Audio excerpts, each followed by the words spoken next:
sorry about that video. Sometimes when I make videos, if I don't make sure that my Bluetooth ain't hooked to it, you know, and I walk away from the Bluetooth, the sound will go away. So I have to really make sure that Bluetooth ain't hooked up when I push record. But I believe I got some valuable information about mechanical part as far as for your truck. Like, you know, sometimes when you're riding, you know, every now and then you might want to recheck the torque of your lug nuts of your tires. Now, with that being said, it's going to go into more of a mechanical side of trucking. So it don't hurt to learn these type of things so that if you're nowhere near a shop, you can do this stuff yourself.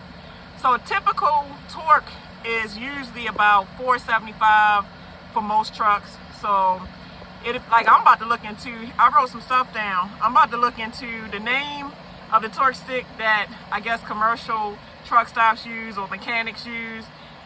His was a Precision Instruction, and it was a C5D600 FT, and it's number 10334 619 2018. It's 600-pound torque, so it can torque up to 600 pounds.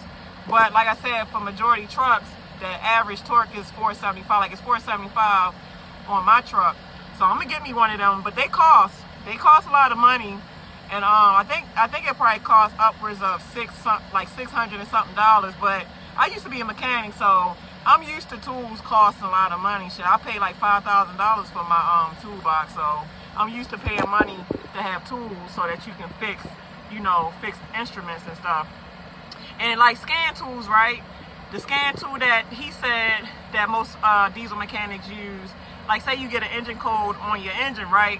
Well, a lot of times your Qualcomm or your PeopleNet, I don't know how to do it, but they do have capabilities to like run your engine code to see what the problem is. But you know, I like to have my tools just in case those things don't work. And the name for the scan tool that mechanics use is called a J-Pro system. And like some trucks have a 9-plug or a 6-plug, and my 2019 Freightliner has a 9-plug. And let me show y'all what I'm talking about. Wait a minute, let me turn y'all around. All right, so you see this right here?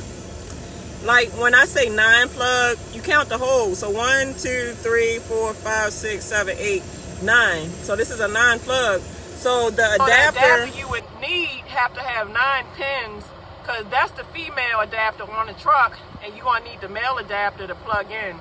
And when you buy your scan tool, a lot of times stuff come with adapters.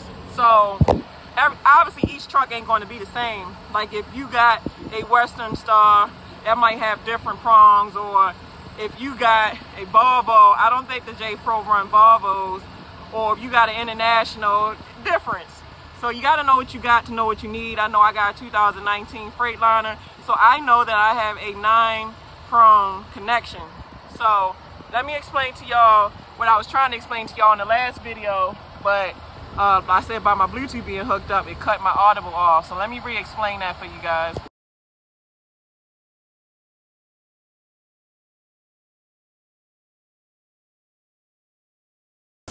So he just did, let me show y'all all of what I got done, and I'm gonna insert the before tire picture before they got it fixed. So I might as well just do pre-trip now.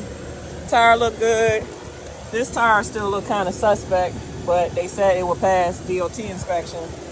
Rims look rusty as hell, but he told me when I get 50 miles down the road to get them re-torqued. Even though he torqued it, you need like a confirmation torque to make sure that it's torqued at its 470-pound spec. Still look good. So this is the brand new tire that just got replaced. These tires look good. So I'm legal now.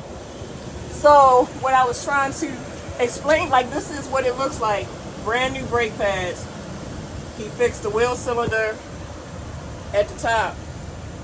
So let me go up top so I can explain to y'all what I was trying to explain to y'all. Like those are brake cylinder hoses up there, those 2 hoses. So let me show y'all. what he was saying is, like what I was trying to say is, this is your brake chamber. This chamber does two functions.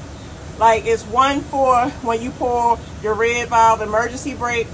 It you know, it activates the cylinder to shut the air off the way your brakes will stay popped out so you can stay parked. And then the other one of these lines are for your service brake. So when you're braking, the S-cam is working so that your brake shoes are hitting the drums. And this is a drum. This is your brake shoes. So these brake shoes are contacting with the drum. That's how you stop. Now, I'm guessing that he did the seal. I can't really get good coverage, but he was saying the inside seal was leaking. Looked like he replaced it because it's dry now. But like I said, one of these hoses is for your parking, and one of these air hoses is for your service brake. So he only did the rear brakes. So I guess he only did the wheel cylinder up front. Then I had to turn around and he did the wheel cylinder up front and did the rear brakes, because those rear brakes were out of DOT specs. So yeah, you can see the little handprints where he did the work. So yes, he replaced the wheel seal on this. So yeah, pretty much pre-trip. So even though I already knew what the problem was, I'm still double checking his work to make sure that he did it right. I wish I had a torque stick, because I could retorque it myself. I wouldn't have to stop, but I don't. So I'm gonna get one day. Oh, and I believe your lug nuts is a size, I think 32 or 34 millimeter. So you need a ½ inch, matter of fact, an inch socket of a 34 millimeter or 32, whatever your truck is. So all right, y'all, I've been sitting here long enough. Let me get my tail on the road. So